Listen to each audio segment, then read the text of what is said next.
Hello sir, good morning. ఇప్పుడు ఫిజియోథెరపీలో కొన్ని కొత్త టెక్నిక్స్, అడ్వాన్స్డ్ టెక్నిక్స్ వచ్చాయి కదా! Dry needling and cupping therapy అని.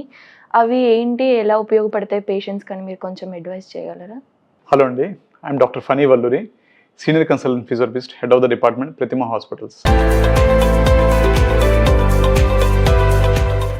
మీరు అడిగింది అడ్వాన్స్ టెక్నిక్ చాలామంది ఈ మధ్య ఇంప్లిమెంట్ చేస్తున్నారండి.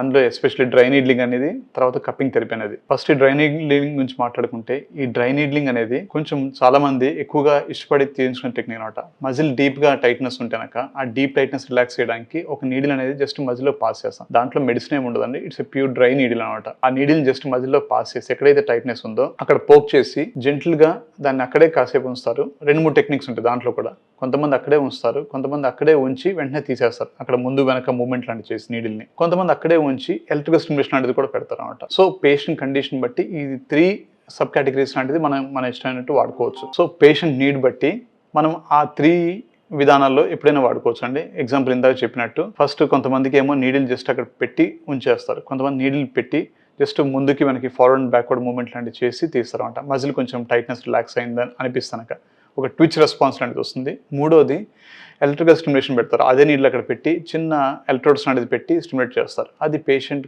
కంఫర్ట్ బట్టి, లేకపోతే నాకు వాళ్ళ ఇబ్బంది ఎంత సివియారిటీ బట్టి అది డాక్టర్ తీసుకునే కాల్ అనమాట.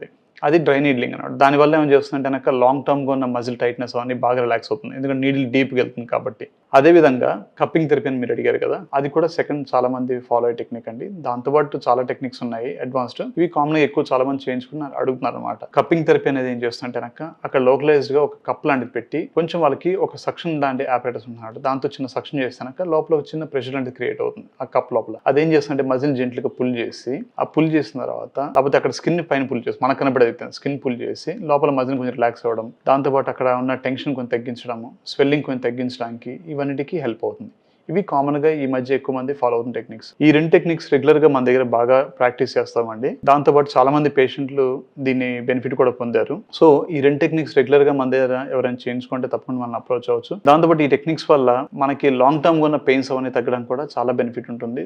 చాలా మందికి బాగా హెల్ప్ అయింది. Thank you.